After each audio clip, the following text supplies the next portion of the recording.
देख रहे हैं राष्ट्रवादी संदेश। आज आता के दे लागे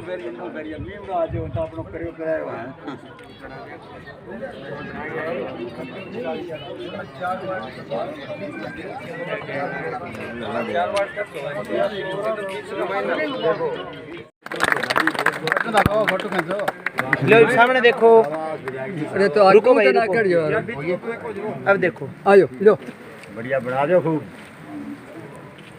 ओके जगह को बड़ा अच्छा चूज करियो साहब। ये अंदर ही आ जाओ।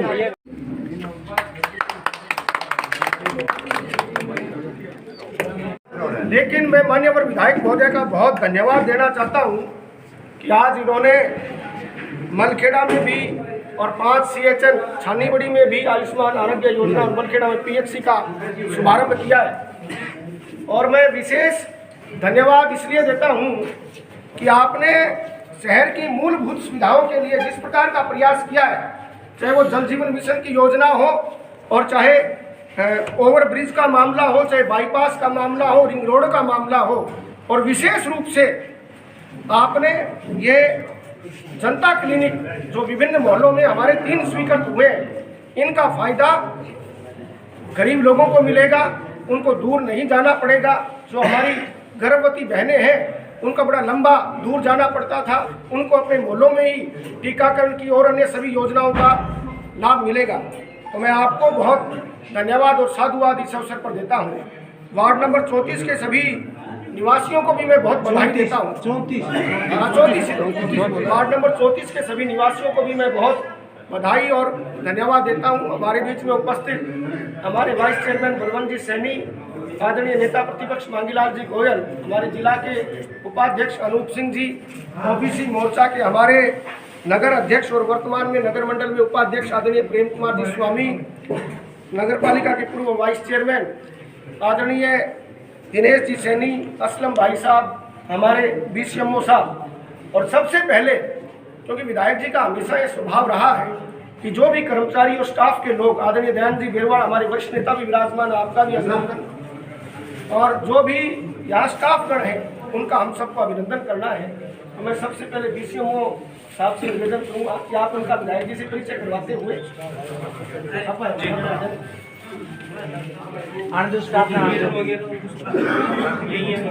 एक साइड में हो जाओ, इन हो जाओ ना, कुर्सियाँ पड़ी है काट के ले पड़ी हुई। जितना भी स्टाफ है आगे एक बार आ जाइए, सभी स्टाफ आ जाओ एक बार। ये आपकी नाम बताता जाओ, पोस्ट बताता जाओ। डॉक्टर किरण मैरिया, मैं यहाँ as a medical officer appoint हुई हूँ।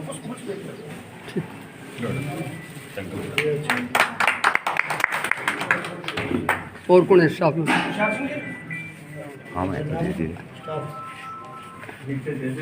GNM जी नर्सिंग ऑफिसर। विधायक जी ने बताओ। ले लो ले लो। रोहतास जी बाकरा GNM है। हाँ जी ठीक सर, गाँव है जिला सिंह। ठीक सर, ठीक। और आओ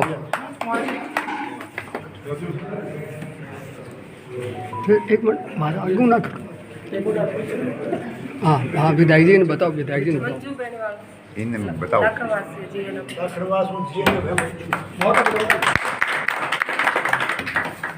पवन कुमार, चकचिड़िया गांधी, डॉक्टर स्पोर्ट के अंदर। कोई से लगा दियो, कोई गल नहीं।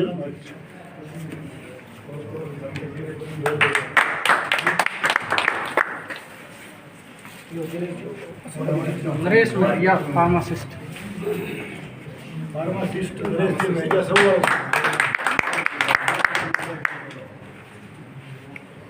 से अपना क्षेत्र के लोग हैं और बढ़िया खुशी बात। बहुत बढ़िया। लक्ष्मी शर्मा, गढ़ड़ा। लक्ष्मी शर्मा। ठीक।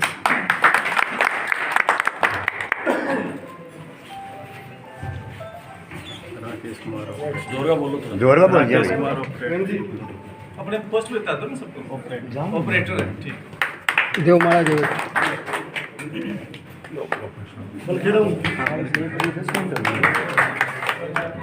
साथ को स्टाफ को परिचय जरूरी हो ताकि अभी दाइजियो सम्मान करो। दोनों अधिकारी बैठे हैं, उसके बाद में हम हमारे जो जनता का वार्ड वासियों की ओर से अभिनंदन करेंगे। तो हमारे पिछू में आ जाओ। साहब का अभिनंदन करने RCHO साहब यहाँ विराजमान है, क्षमा चाहता हूँ। आपका बहुत अभिनंदन है और आपका अभिनंदन करने के लिए हमारे जिला के उपाध्यक्ष आदरणीय अनूप सिंह जी शेखावत यहाँ उपस्थित है। तो माल्यार्पण कर आपका अभिनंदन वंदन स्वागत करेंगे। अनुज चलो ना करो।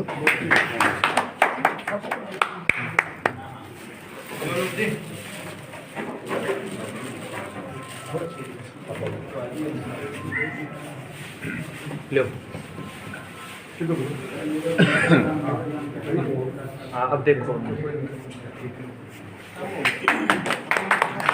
आदरणीय कलकल साहब से निवेदन करूंगा कि DCMO साहब का साफा पहनाकर माल्यार्पण करूं।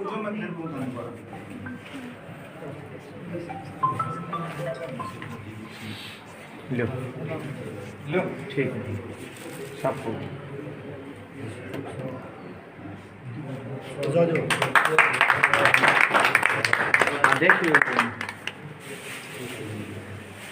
अब हमारे मध्य इस समस्त विकास के सृजन के शिल्पी जिन्होंने आधारभूत संरचनाओं को मूर्त रूप देते हुए इस शहर को न केवल सुशासन दिया है, शहर को न केवल विनम्र शासन दिया है, शहर को न केवल सज्जन शासन दिया है, बल्कि विकास की तेज रफ्तार को अग्रसित किया है, प्रवाहित किया है।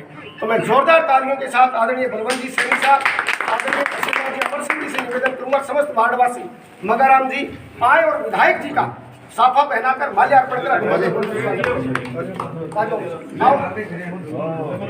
वार्ड के और भी मुख्य युवा लोग हैं, वो भी साथ में पीछे आ जाओ, पीछे आ जाओ। आपके वार्ड के लिए बहुत अनुपम सौगात है ये।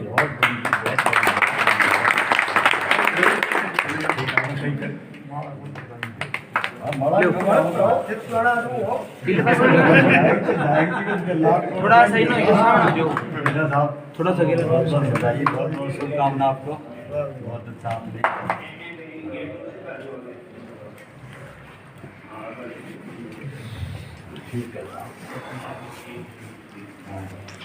बहुत अभिनंदन। अब मैं स्वागत अभिभाषण के लिए नगर पालिका के हमारे यशस्वी वाइस चेयरमैन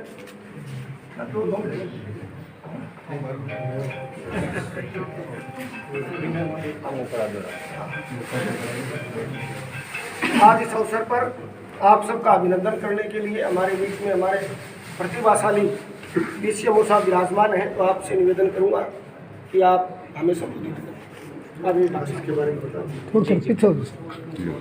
मंच पर विराजमान विधायक जी महोदय, RCHO सर, सभी जनप्रतिनिधिगण, सभी अधिकारी कर्मचारी, सभी बादरा और वार्डवासियों और मीडिया सहकर्मियों, आप सबको मैं बादरा में वार्ड नंबर 34 में शहरी आयुष्मान आरोग्य मंदिर, जिसे जनता क्लिनिक के नाम से भी जाना जाता था, के शुभारंभ पर आप सभी को बहुत बहुत बधाइयाँ देता हूँ। आपका ये शहरी आयुष्मान आरोग्य मंदिर है, ये एज ए PHC के रूप में संचालित होगा। जैसे गांव में अपने PHC होती है, शहरी PHC होती है, उसी हिसाब से शहरी आयुष्मान आरोग्य मंदिर है। इसमें आपको लगभग सभी वो सुविधाएं मिलेगी जो PHC पर मिलती। इसमें लगभग आपके 8 से 10 प्रकार की जांचें होंगी, 350 से ऊपर प्रकार की दवाइयाँ दी जाएंगी। आपके यहाँ पे डॉक्टर है, GNM स्टाफ है, ANM स्टाफ है, जिससे आपके यहाँ पे टीकाकरण भी होगा। अन्य जो आपके होम बेस्ड जो सुविधाएं हैं वो भी आप लोगों को दी जाएंगी। इसके अलावा यहाँ पे फार्मासिस्ट का भी पद है और यहाँ पे टोटल 7 पद है अपने। तो आप सब लोगों के मैं उत्तम स्वास्थ्य की कामना करते हुए आप सब लोगों को दोबारा बधाई देता हूँ और आशा करता हूँ कि चिकित्सा एवं स्वास्थ्य विभाग आप सब लोगों के लिए हमेशा तत्पर है। धन्यवाद। हमारे बीच में RCHO साहब उपस्थित हैं, तो आपसे मेरा विनम्र आग्रह है कि इस शुभ अवसर पर आप हमें संबोधित करें। आदरणीय MLA साहब और हमारे जनप्रतिनिधियों, स्टाफ मेंबर्स और हमारे इस वार्ड के हमारे सम्मानित नागरिकों, आज हमारा बहुत ही सौभाग्य है कि हमारे जो प्रधानमंत्री महोदय की एक जो सोच थी कि सबको उसके बिल्कुल घर के नज़दीक जो है वो हमारे को स्वास्थ्य की सुविधाएं मिले, तो उस सोच को साकार करने के लिए हमारे आदरणीय MLA साहब ने जो आप सबके बीच में ये एक कदम उठाया है, आज एक जो पौधा लगाया हुआ है स्वास्थ्य के रूप में, हम सब मिलके हम सब की ड्यूटी रहेगी कि उस पौधे को अभी शुरू में ज़्यादा हम सब ध्यान देंगे। आने वाले समय में जैसा कि हमारे VCMO साहब ने बताया है, ये सारी की सारी सुविधाएं आपको मिलेगी। अब एक मैं मोटी बात बताता हूँ कि 30 साल से जितने मतलब अधिक के लोग हैं, आप लोग अखबारों में रोज़ पढ़ते हैं किसी का हार्ट अटैक हो गया, किसी के ये हो गया, ब्रेन स्ट्रोक हो गया, कुछ हो गया, यानी कम से कम उम्र में आजकल इतनी ज़्यादा दिक्कतें आ रही हैं, लोगों की मौतें हो रही हैं। तो उन सब का एक ही रीज़न था कि हमने सब चीज़ों का ध्यान दिया सिवाय अपने स्वास्थ्य के। तो आज हमारी सबसे अपील है कि हम सबसे पहले पहला सुख निरोगी काया, उस कॉन्सेप्ट को ध्यान में रखते हुए हम लोग अपने स्वास्थ्य के प्रति जागरूक रहेंगे। तो जो MLA साहब की जो सोच है उसका रिस्पेक्ट तभी मिलेगी जब आप आके स्वयं अपने कहेंगे कि साहब मुझे यहाँ पे ये सुविधाएं मिलेंगी। अब उसमें क्या करना है, सबको BP की जांच करनी है। 30 साल से जितने उम्र के लोग हैं उन सबको BP की जांच करनी है और शुगर की जांच करनी है। अगर BP और शुगर की जांच हमने कर ली सबकी, तो हमारे पास एक डेटा आ जाएगा, डेटाबेस आ जाएगा कि भाई इतने लोगों को है, और उसका ट्रीटमेंट मौके पे डॉक्टर साहब शुरू कर देंगे, राइट। और उसका जब ट्रीटमेंट शुरू हो जाएगा तो उसके बाद जो आने की जो संभावना है सब पता नहीं लगा, सब अचानक तो उल्टी आई और कुछ हो गया, सब पता नहीं लगा। तो जो अधिक से अधिक जो लोग हैं हमारे जो अधिक उम्र वाले हैं, मैं जापान की स्टडी कर रहा था, अभी ये पता चला वहाँ पे ज़्यादातर लोग 100 साल की उम्र से ज़्यादा के लोग जिंदा रहते हैं। तो उन चीज़ों को हम अपने यहाँ भी इम्प्लीमेंट करने की कोशिश करेंगे और MLA साहब का आज उसी दिशा में कदम सब मिलके इसको करेंगे। ये जो हमारा संविधान है, हम भारत के लोग, इसका मतलब हमारे जो उसमें लिखा हुआ जो हमारे प्रस्तावना में लिखा हुआ है कि हम भारत के लोग, हम स्वयं ऑपरेटर है, कंप्यूटर भी होगा, तो सारा डेटा जब ऑनलाइन हो जाएगा तो हम लोग जिले से भी इसको कंट्रोल कर पाएंगे। प्लस जो हमारी गर्भवती महिलाएं हैं उनके लिए, यानी जब से जन्म से लेकर के और जब तक बच्चा 16 साल का नहीं हो जाता, एक बार मतलब हम लोग वैक्सीन लगा लेते हैं, लेकिन आपको ये नहीं मालूम है कि 10 साल में 5 साल, 10 साल और 16 साल उसमें भी बच्चों की वैक्सीन लगती है। इसलिए मेरा आपसे ये निवेदन रहेगा कि उन बच्चों को भी आप वैक्सीनेशन के लिए लेके आएंगे। अभी आने वाले समय के लिए हम अपने स्वस्थ भारत का जो सपना है वो साकार कर पाएंगे। MLA साहब को मैं बताना चाहूँगा कि मैं बहुत धन्यवाद देना चाहूँगा कि पहले तो खाली हमारे जो मेडिकल हेल्थ डिपार्टमेंट की आर्थिक बीज वैक्सीन है क्या, मेडिसिन है क्या, कुछ चीज़ें हैं जो आप लोगों को शायद ध्यान में नहीं आती, डायरेक्टली इनडायरेक्टली भी प्रभावित करती है। मान लीजिए जैसे रोड की बात है, अब तो रोड तो यार आपका डिपार्टमेंट का मामला नहीं है, रोड की बात हम क्यों करेंगे। लेकिन आप लोग करते थे कि भाई रोड इतनी ख़राब थी, कोई प्रेगनेंट लेडी एम्बुलेंस में, साहब एम्बुलेंस में उसकी डिलीवरी हो गई। अगर सड़कें अच्छी होंगी तो हमारी जो मेडिकल की सुविधाएँ हैं डायरेक्टली उसमें भी सुधार होगा। बिजली की बात, अगर मान लो डिलीवरी होती है, वहाँ पे कोई बच्चे को है तो वहाँ पे भी हम उसको डिलीवरी होगी तो उसको कोई ठंड से बचाने के लिए हमारे पास रेडिएंट वार्मर भी काम करेंगे, सारा कुछ काम करेगा। वो होगी बिजली की बात। आने अगर स्वच्छ होगा तो जो सीजनल डिजीज़ की सर अभी जयपुर से में आएगी ये सर, तो वो लोग इसीलिए आगे पानी मान लो गंदा पीते हैं, तो कोई मान लो सप्लाई में दिक्कत है तो एक साथ वो इतने लोगों के अंदर वो डायरिया हो गया, फस्ट हो गया, वो सारी चीज़ें। तो पानी, बिजली हो चाहे सड़क का मामला हो, उन सब चीज़ों का भी मेडिकल से रिलेशन है। MLA साहब ने सब चीज़ों का ध्यान दिया है और आगे भी देंगे, ऐसी मुझे उम्मीद है। हम सब मिलके आज जो हमारे MLA साहब के कॉन्सेप्ट है, जो प्रधानमंत्री जी का जो सपना है, विकसित भारत का जो सपना है, वो हम जब सब एक साथ चलेंगे, हमारे प्रधानमंत्री जी के ये वर्ड है कि जब देश का एक एक नागरिक एक कदम चलता है तो हमारा देश 140 कदम आगे बढ़ जाता है। तो ये इस कॉन्सेप्ट के साथ हम लोग अपने रहेंगे और मैं पुनः आप सबका बहुत आभारी हूँ कि आप सब इतने मौसम में आए, बहुत खुशी की बात है। तो अवश्य ही हमारे इस सिस्टम को कामयाबी आप लोग करेंगे, ऐसी मुझे उम्मीद है। आप आए, इसका पुनः बहुत हार्दिक आभार। Thank you very much. जोरदार और सार्थक उद्बोधन के लिए। उससे पहले क्योंकि हम सब परिवार के लोग हैं, विकास कार्यों में कहीं कोई कमी नहीं रही है और खूब विकास कार्य हो रहे हैं। जो लोगों धोती घाल बचाते थे वो एकदम अब बैकफुट पर हैं। तो मेरा आपसे निवेदन है कि हम जोरदार हर चीज़ का प्रचार प्रसार करें और MLA साहब के खूब हाथ मजबूत करें, क्योंकि MLA साहब प्रत्येक सार्वजनिक काम को व्यक्तिगत काम मान करके इतनी मेहनत कर रहे हैं कि राजस्थान में शायद ही कोई ऐसा MLA हो जिसका 24 घंटा जो जनता के लिए समर्पित है। चाहे यहाँ हो हर क्षण इनका, तो इनमें जितनी ऊर्जा है वो ऊर्जा और ज़्यादा कार्य करें, उसके लिए हम सबको एकदम इनके साथ चलना पड़ेगा ताकि हम इस भादरा को विकसित भादरा बनाने का हमारा संकल्प साकार कर सके। अब मैं जोरदार तालियों के साथ आज के हमारे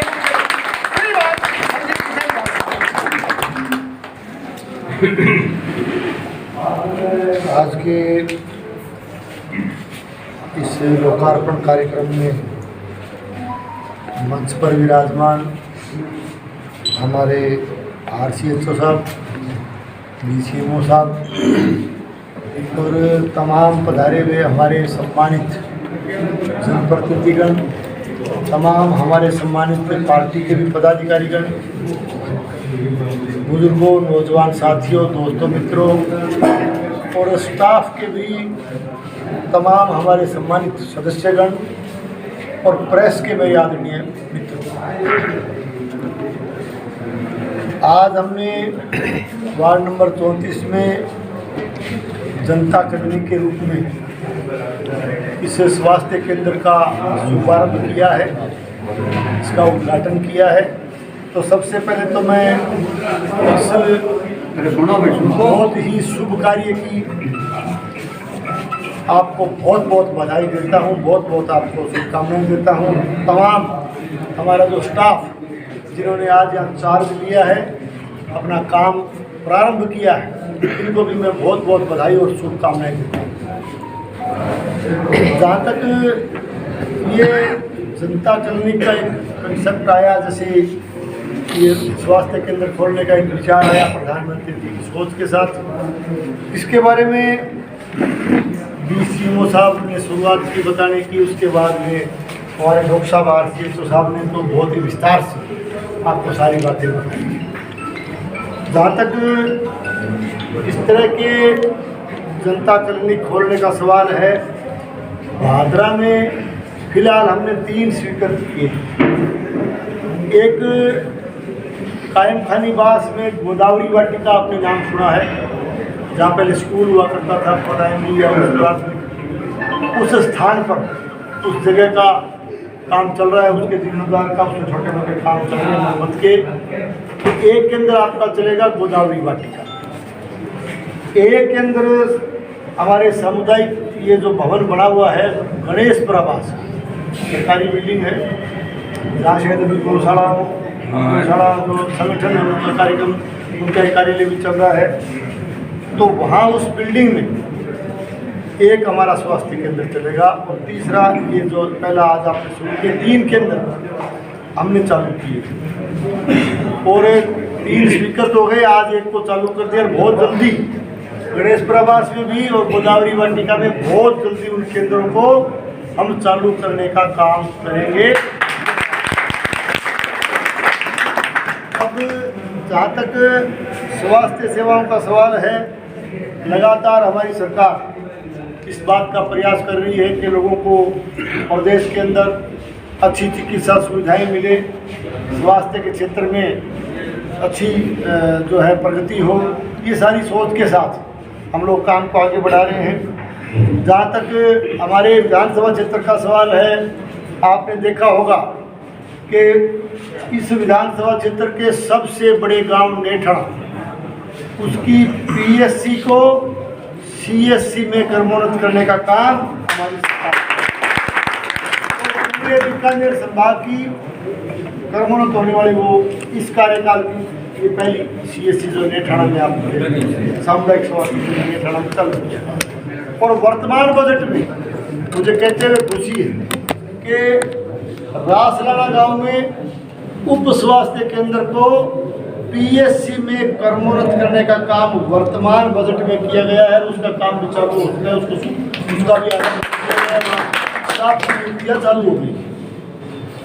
और अब ये जनता कॉलोनी के रूप में ये सुविधाएं मोहल्लों में मिले, छोटे मोटे इलाज के लिए जो है SDH जाना पड़े, CSC में जाना पड़े, उससे पहले यहाँ चिकित्सा सुविधाएं जो है हर तरह की उपलब्ध हो। इसमें स्टाफ के रूप में भी 7 का स्टाफ, एक डॉक्टर MBBS डॉक्टर जो MO की पोस्ट है उस पर रहेंगे, 2 GNM 2 GNM का प्रावधान इसमें रखा गया है, एक ANM की पोस्ट दी हुई है, एक फार्मासिस्ट यहाँ कार्यरत रहेगा, इसके अलावा एक सपोर्टिंग स्टाफ और एक स्वीपर के रूप में भी। तो कुल मिलाकर के 7 का स्टाफ इस केंद्र में रहेगा और लगातार इस केंद्र की सेवाएं लोकल जगह पर जो है वार्डों में, मोहल्लों में विशेष करके हम लोगों को मिलेगी इस सोच के साथ, ताकि लोगों को छोटे मोटे इलाज के लिए तत्काल दूरी तक नहीं जाना पड़े, STS तक नहीं जाना पड़े, इसके लिए प्रावधान किए गए। मैं ऐसा मेरा मानना है कि आप सब लोगों के सहयोग से ये हमारे जो स्वास्थ्य केंद्र हैं ये जो है और ज़्यादा आगे बढ़ कर के लोगों को सुविधाएं दे पाएंगे, चिकित्सा सेवाएं दे पाएंगे। इसके साथ साथ हमारे भवन निर्माण का जहाँ तक सवाल है, ये PSC के लिए 99 का हमने हमारा तैयार हो गया, हैंड ओवर भी कर दिया। इसके साथ साथ डुमराना, मुंसरी, महराना, इन गाँव में PSC के भवन निर्माणाधीन है, बहुत जल्दी भवन तैयार हो जाएंगे। और सब सेंटर का जहाँ तक सवाल है, सब सेंटर में हमने 55 लाख की बिल्डिंगें जो कि सरकार के द्वारा जिन बिल्डिंगों को दिया गया है, इसके अंदर आसन, डूंगर सिंहपुरा, मुंदरिया छोटा, पचारवाड़ी, किराड़ा छोटा, कर्णपुरा, खचवाड़ा, तड़ाऊ, रामसरा, गंगा सिंहपुरा, उज्जवलवास, 5 CHN, ये सब वो केंद्र है, उप स्वास्थ्य केंद्र है जिनके भवन का काम सरकार ने हाथ में लिया है, बिल्डिंग बनाने का हाथ में लिया है। और वैसे जो नई भर्तियाँ वर्तमान सरकार के समय जो हुई, उसमें भी हमारे ज़िले में 55 ANM, रेडियोग्राफर की 18 सीटें, LT की भी 50 सीटें, नर्सिंग ऑफिसर की भी 82 सीटें, 25 फार्मासिस्ट और 23, 24 और 25-26 के उसको बजट को जोड़ करके कुल 46 और 50 यानी 96 की टीम आपके अगमों जो मेडिकल MBBS जो हमारे डॉक्टर हैं उनको जो है इस नई भर्ती में जो है हमारे ज़िले को इतने लोग, इतना स्टाफ, बहुत बहुत धन्यवाद देता हूँ सरकार का, हमारे आदरणीय मुख्यमंत्री जी का, हमारे चिकित्सा एवं स्वास्थ्य मंत्री जी का, कि राजस्थान प्रदेश के चिकित्सा सुविधाओं को बढ़ाने के लिए लगातार हम सब मिलकर के हमारी सरकार काम कर रही है। और रहा सवाल STH का, STH मैं ये बात आपको इसलिए बताना चाहता हूँ कि STH के निर्माण के लिए सरकार में हमारा पहला बजट जब आया, पिछले समय भी STH बन जाना चाहिए था, कतिपय कारणों से वो काम आगे नहीं बढ़ा पाई ये लोग। वर्तमान सरकार आने के बाद में पहले बजट में हमने दोबारा से बजट में उसका प्रावधान रखा, उसको स्वीकृत किया, ये करीब 40 करोड़ का होगा शायद। तो इतनी बड़ी बिल्डिंग STH की जो बननी है, वो बिल्डिंग कब की, मतलब अब तक तो आधा काम हो गया होता STH की बिल्डिंग का, लेकिन कुछ लोगों को पता नहीं किन कारणों से शायद STH का बनना, उसकी बिल्डिंग का प्रारंभ करना शायद रास नहीं आया होगा। मैं उन कारणों में नहीं जाना चाहता, लेकिन फिर भी मैं कहना चाहता हूँ कि STH का उसके बारे में भी कुछ लोगों को शायद भादरा में इस तरह की आदत लगी हुई है कि जोर से झूठ बोलने की आदत, झूठ बोलना, जोर से बोलना। लेकिन मैं एक ही बात कह सकता हूँ कि जोर से झूठ बोल करके आप झूठ को सत्य साबित नहीं कर पाओगे। झूठ है, झूठी बात की जाती है, निश्चित तौर से गुमराह करने का प्रयास किया गया कि ये हॉस्पिटल को उठाकर वहाँ ले जाएंगे, यहाँ ले जाएंगे। देखिए STH का अलग सिस्टम होता है, PSC CSC अलग होती है, सब सेंटर अलग होते हैं। हम कोई, हमारी किसी की सरकार की मंशा नहीं थी कि हॉस्पिटल वहाँ नहीं रहे, हॉस्पिटल भी चलेंगे। आप तो कह रहे हो बाहर ले जाने की, बल्कि हमने तो 3, ये PSC है, बैठा MBBS डॉक्टर बैठे, 7 को स्टाफ है तो PSC होगी एक तरह की। हमने तो भैया 3 और दिए हैं आपको, शहर में 3 हॉस्पिटल और नहीं जा रहे। कौन कहता है कि हम हॉस्पिटलों के बारे में, ये STH है, इसको उप जिला चिकित्सालय बोलते हैं। लेकिन फिर भी चलो मैं उनकी बातों पर नहीं जाना चाहता, मैंने सिर्फ आपको अवगत करवाया है।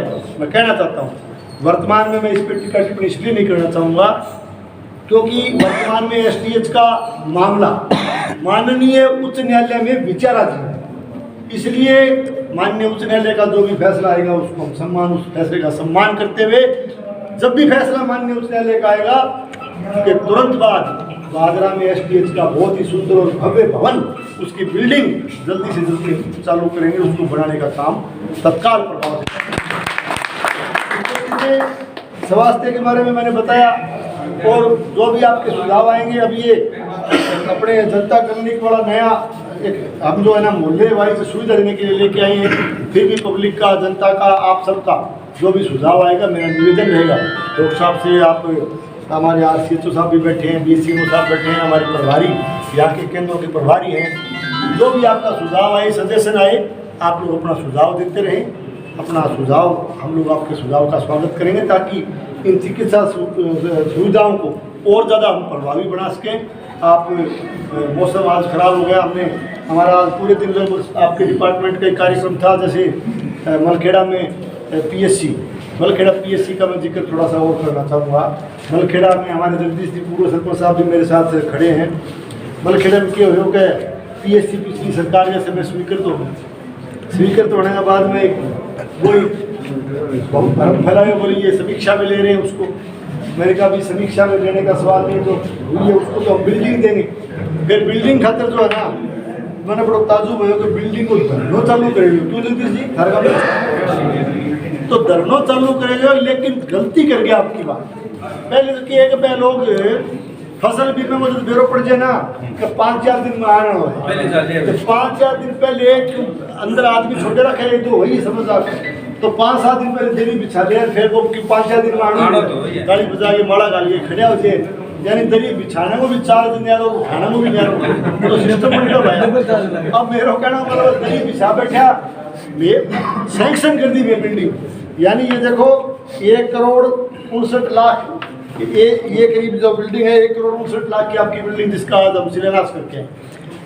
सरकार स्वीकृत कर दी, वित्तीय स्वीकृति निकल गई, ऑर्डर जारी हो गया, बेरो ऑर्डर जारी होने के 4 दिन बाद, 2 या 4 दिन बाद धरने पर बैठ गया कि हमारी बिल्डिंग बंद है, हमारी बिल्डिंग में दबाव है। तो मैं सीएम तो साहब फोन आया कि साहब मैं बैठे फिर 5-4 दिन पर बैठे वो बिल्डिंग मंजूर हो गई है, व्हाट्सएप पर कह दी कहीं है, व्हाट्सएप पर कह दी, फिर बोले मैं खड़ा तो कर जाऊँ, तो डॉक्टर साहब बोले खड़ा कर गया, मैं बैठे। यानी इस तरह की जैसे ये सब ड्रामेबाजी ये चल रही है, ये थोड़ा सा मैंने आपको बताया इसलिए कि भाई थोड़ा सो ध्यान रखा करो, जोर जोर बोल के झूठ में सही साबित करना नहीं होना चाहिए। सरकार काम करेंगे और इस इलाके के विकास में मैं कहना चाहता हूं कि विकास में धन की, पैसे की कोई कमी नहीं है। हमने स्वास्थ्य के साथ साथ चलो बात चल गई, अभी समय तो आपका ज़्यादा ले लिया। अब शहरी क्षेत्र में हमारे पादरा शहरी क्षेत्र में पानी जो आता है बरसात, ये आपका पीने का पानी अमर सिंह कैनाल से आता है, अमर सिंह सिस्टम से आता है, और रेगुलेशन में अमर सिंह कैनाल चलती है 15 दिन, उसके बाद में फिर 15 दिन सिद्धमुख में पानी आता है, वो समझ रही सारी बात है। तो पुरानी स्कीम हो गई, आबादी बढ़ गई, तो 15 दिन अमर सिंह चलने के बाद में क्या, गर्मी के मौसम में कई बार पानी की किल्लत हो जाती है, पीने की पानी समस्या। शहर वालों को आपको ट्यूबवेल का भारी पानी भी पीना पड़ता है, खारा पानी। हमने पिछले जब हम लोग सरकार में थे 2013 से 18 के बीच में, तब हमने ये प्लान बनाया कि एक स्कीम ऐसी बन जाए जिससे कि 15 दिन पानी सिद्धमुख का भी हमें शहर को मिल जाए। तो उस स्कीम के हमने तैयार करवाया, फिर वो उसमें सरकार चेंज हो गई, पिछली सरकार उसको चालू हुई। हमने सरकार आने के तुरंत बाद बजट में इसका प्रावधान किया, और मुझे कहते हुए खुशी है कि ये शहरी स्कीम जो है PHD की 78.5 करोड़ रुपए, 78.5 करोड़ की स्कीम की स्वीकृति जारी हो चुकी है, उसके टेंडर स्वीकृत हो चुके हैं, उसका ऑर्डर भी जारी हम जल्दी करने वाले हैं। तो उसके बाद क्या है, सागड़ा गांव के पास से पॉइंट जो तय किया, वहाँ से जो पानी आएगा शहर में, स्कीम वो कामयाब हो जाएगी। तो 15 दिन पानी अमर सिंह से मिलेगा, 15 दिन मिलेगा आपको सिद्धमुख से, यानी 12 मासी धन मिठो पानी मिला करेगा शहर में। आना टाइम में पीने पानी की कोई कमी नहीं। और इसके अलावा ये देखो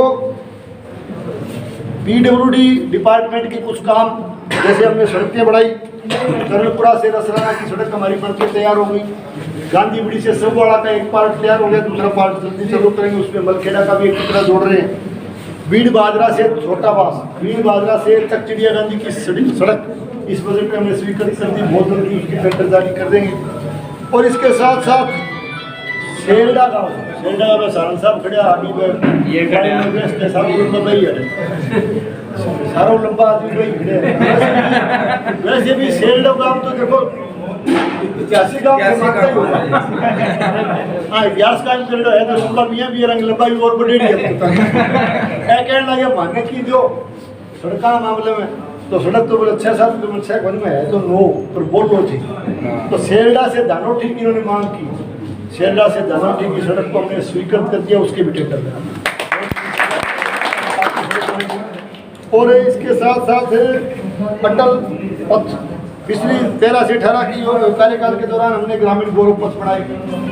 अब हमने 5000 से ऊपर की आबादी के जो गांव है उसमें अटल पथ का काम हम हाथ में लेंगे। 2 करोड़ रुपए का अटल पथ सीसी रोड गांव के अंदर 2 किलोमीटर का, उसमें गांधी बड़ी और छानी बड़ी का हमने वर्क ऑर्डर यानी एक उसका टेंडर हमने लगा दिया, स्वीकृति जारी कर दी। 5000 से ऊपर की आबादी के शेष काम धीरे धीरे हम स्वीकृत इस सरकार के दौरान करते जाएंगे। ये PWD का काम। अब मैं आपको एक महत्वपूर्ण काम की तरफ आपका ध्यान आकर्षित करना चाहता हूँ। पिछले बजट में आपके इस जो राजगढ़ रोड से सावा रोड इसका बाईपास हमने स्वीकृत करवाया। बाईपास स्वीकृत हो गया। मैं जब धन्यवाद देने गया मुख्यमंत्री जी को, उप मुख्यमंत्री हमारे आदरणीय दिया कुमारी जी को, तो मैंने कहा साहब ये बाईपास तब सार्थक होगा कि हम लोग जो है एक ओवर ब्रिज यहाँ पर सही मेजर समस्या बड़ी समस्या है। बड़ी इसलिए क्योंकि पिछले वसुंधरा जी जब हमारी मुख्यमंत्री हुआ करती थी तब हमने यहाँ 1.5 दर्जन के करीब अंडरब्रिज बनाए। अंडरब्रिज हमने बनाए और याद कराना चाहता हूँ कि इस सब डिवीजन का पहला ओवरब्रिज भांडी मोड़ का भी हमने उस समय बनाया। पहला ओवरब्रिज है। अब हमने रखा कि भाई जो ट्राली आवे पराली तूड़ी बड़ा व्हीकल आवे तो बादरा में थे ध्यान थे ना कटे के तो एक भी अंडरब्रिज सारा अंडरब्रिज है कोई ट्राली पराली की बस है हर बात। तो मैं कह साहब बाईपास कामयाब हो थे मैंने ओवरब्रिज दो। ओवरब्रिज की हमने विधानसभा में भी मांग की।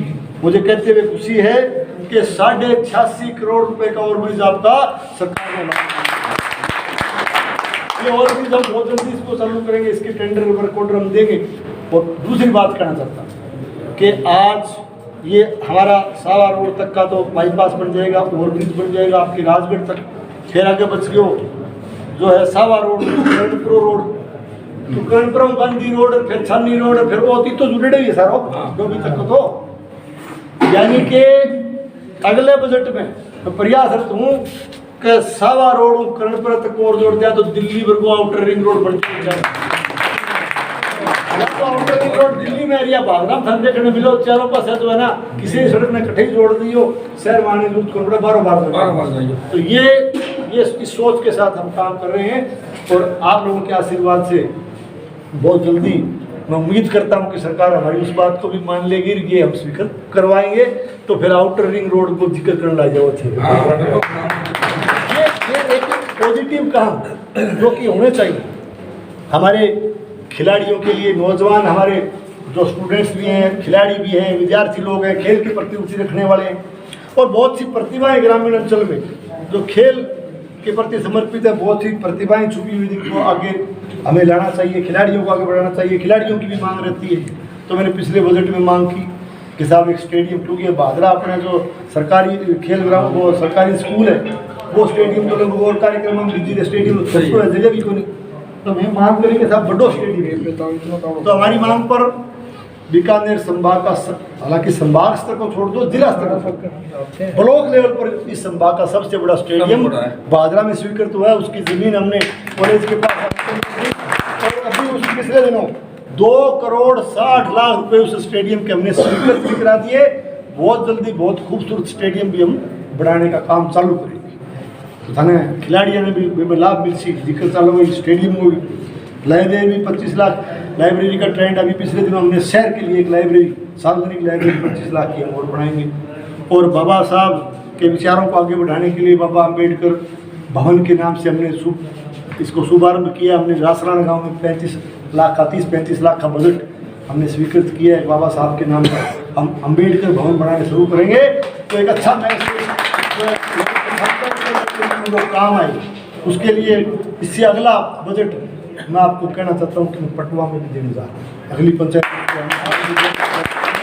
बाबा साहब के नाम से जो अम्बेडकर भवन बने, सामुदायिक भवन बने, जो कि मोहल्लों के अंदर जो है काम आएगा वो काम हाँ तो वो तो कागज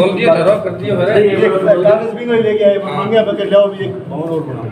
तो ये चीज़ें इस बात का जो तक है कि काम हमें करना है। विद्युत के क्षेत्र में भी आपके एक्शन दफ्तर, पहले एक्शन का दफ्तर हम आज तक रोज जा रहे हैं, एक्शन का दफ्तर हमने यहाँ स्वीकृत कर दिया, एक्शन साहब बैठने लग जाएंगे, दफ्तर की बिल्डिंग चालू हो जाएगी। पिछली सरकार में मैंने कई दफ्तर बनाया था, पर उस दफ्तर के जो गांव इधर उधर थे उनको सेट नहीं किया इन्होंने पिछली सरकार में। अब हमने जैसे गांधी बड़ी, चिड़िया गांधी, मलखेड़ा, इन गाँव को गोगा में लाना पड़ता था, उनको हमने बाजरा में जुड़वा दिया। इधर से जो है कुजी, कड़ाउर, आपके गेहूँ, ये जो है ना रामपुरा, रांगेड़ी, ये गांव, इनको आना पड़ता था, इनको भी गोगा में जाना पड़ता था, इनको मैंने बाजरा वाले दूसरे उपखंड में, ये सारा हमने इस तरह से एडजस्ट किया है कि उपभोक्ताओं को जो है इधर उधर भटकना नहीं पड़े और एक अच्छी सुविधा के रूप में जो काम हमारा चले। विद्युत सुधार के लिए भी बहुत से काम, ट्रांसफार्मर लगाना, ये सब ये काम हमने हाथ में लिए। स्कूल करवाना, बहुत से स्कूलों में हमने विज्ञान संकाय चालू की है, कई स्कूलों में कृषि संकाय हमने चालू की है। 14 NTR, कुछ लोग यहाँ आए भी होंगे उस इलाके से भी, 14 NTR में स्कूल नहीं था, आपका चिन्ह है जी, 14 NTR प्राइमरी स्कूल हमने नया स्वीकृत कर दिया, बहुत जल्दी आपका मैं थोड़ा आपको विस्तार से, हालांकि अगर समय लग जाएगा, गर्मी का मौसम है, फिर कभी मीटिंग होगी तो पूरा 2 साल कब तक हो जाएंगे, 2 साल का पूरा हिसाब आपके सामने हम पेश कर देंगे। मैं उन लोगों से, जोर जोर से बोलने वाले लोगों से कहना चाहता हूँ कि आपका हिसाब, मैं कभी हमेशा पब्लिकली बोलता हूँ कि पिछले 5 साल की तुलना 5 साल से कर लो, और अब जो 5 साल हम काम करके जाएंगे तो आपके 5 साल से मिलान कर देना। मूर्ति चौक पर पूरे चुनौतीपूर्ण शब्दों में कहना चाहता हूँ कि मूर्ति चौक के हम विकास के कार्यों का हिसाब देंगे। हमारा विकास का काम यदि गब्बर सिंह से कम रह जाए तो हम लोग